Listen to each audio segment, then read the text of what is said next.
first day and first night in general population at the Missouri State Penitentiary.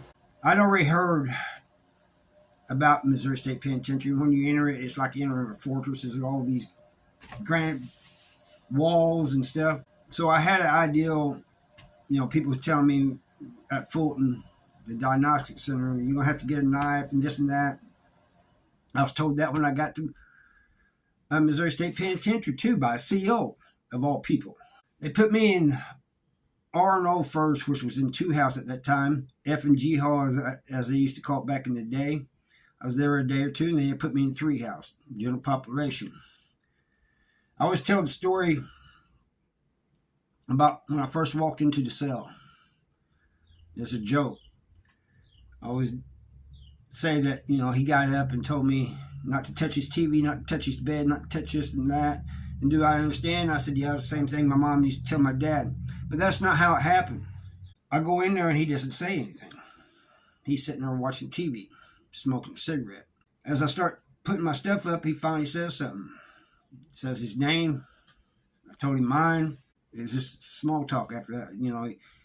He said he had already knew that I was coming because, they had clerks and stuff. Back then, they had clerks and stuff that worked up front and stuff. And they knew who was coming in, and they would tell people and what their charges were and stuff. So he said he already had an idea, but he didn't know the details or anything. I said, well, do you want to know the details? He goes, it's none of my business. But he said, if you ever want to tell me, you can. I said, I'm going to go out in the yard. I said, I want to go out. He goes, you can go, but he said, I'm going to go with you. He goes, I want to introduce you to some people anyway. Now, at this time, I didn't know my celly was cool. He ends up being an all right guy, but I didn't know that at first. And I'm thinking, man, what is this guy following me out here for, I didn't know that he really did want to introduce me to his friends. They kind of wanted to keep an eye on me.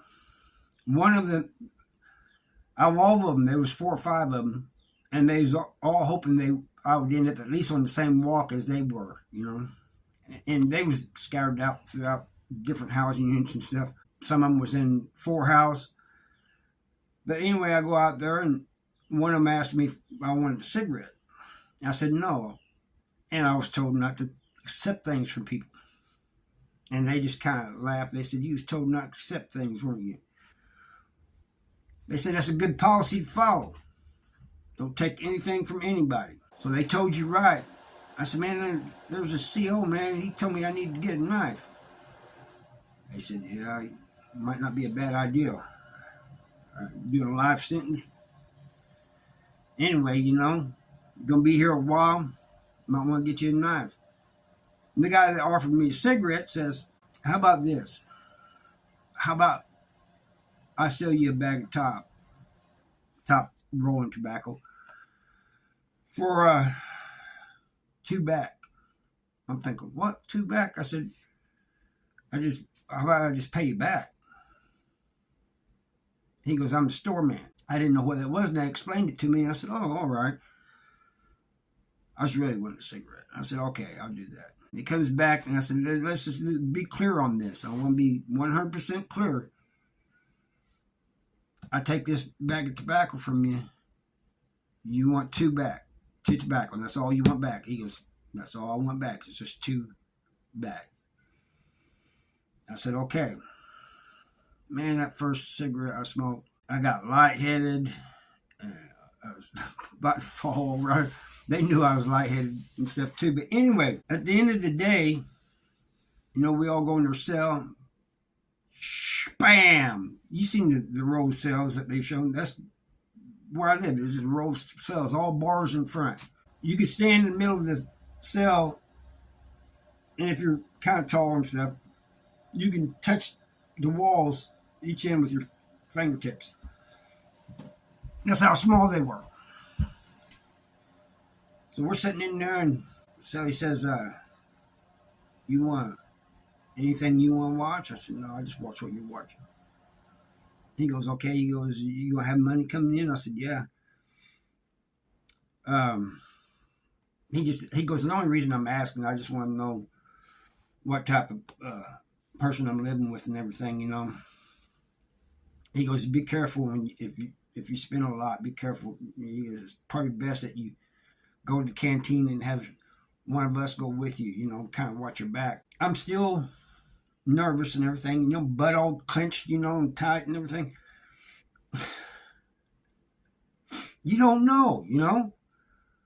And when we was out in the yard, there was people looking at me and stuff, you know, coming up and trying to talk to me. It's just a weird feeling when that door's shut for the night.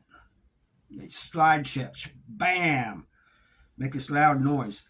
It was loud because, you know, the front of the cell was bars and everything, and it was loud, very loud.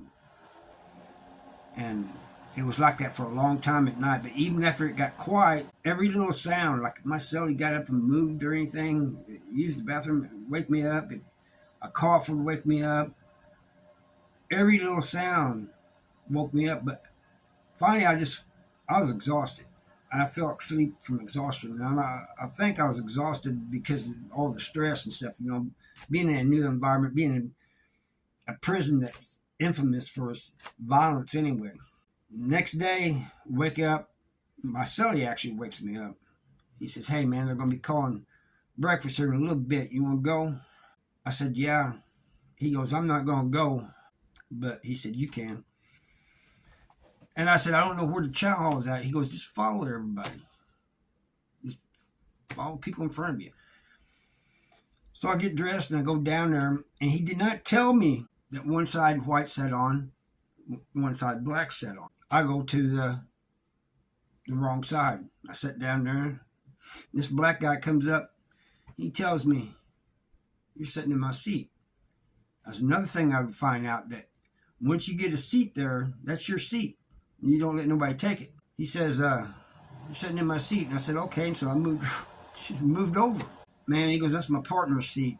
He goes, I'm going to give you a piece of advice. I mean, he had this like puzzled look on his face. Your kind sits over there. He points to where all the whites at. So I get up my tray up, and it seemed like everybody at chow hall was watching me. I get over there, and I'm trying to find a seat, you know, and making sure I ain't sitting in somebody else's seat. And there's three guys. They said, hey, you can sit here. I said, okay. And I sat down there. And they're looking at me, and they said, if you want that seat, it's yours. And I'm thinking, man, what is the thing with these seats? So they explained to me that their partner had went to the hole and that was his seat. I said, well, what, when he gets out, when he wants his seat back? He goes, he lost it, if you want it. But they said, here's the thing, you do not let anybody else sit in your seat. Not even our partner. I said, man, this is kind of messed up, you know? And I said, well, you know, your partner gets out of the hole or whatever, I can move to a different seat. And they said, no, if you claim this seat, it's your seat. And he will understand that. He'll respect that. He ain't going to try to take it. He's not like that. So that was my first, I guess, day, night, and next day in the Missouri State Penitentiary. But that night was something else, man. Because, you know, I'm thinking, man, I'm in here with a guy. So, you know, you hear all these stories before you go to prison. So all these things run through my mind. And it happened, it went on for a while like that, you know. I realized my celly was a cool guy, but I still had to worry about 2,000 other people. So that was my first time there, you know. I want to tell you something, though, you know, how I told you in the noise, and at first I couldn't sleep and everything. 5 years later, I get to Farmington, and it's so quiet I couldn't sleep. Usually when it's quiet, something's about to happen, and it just seemed like it was just too quiet. I couldn't sleep.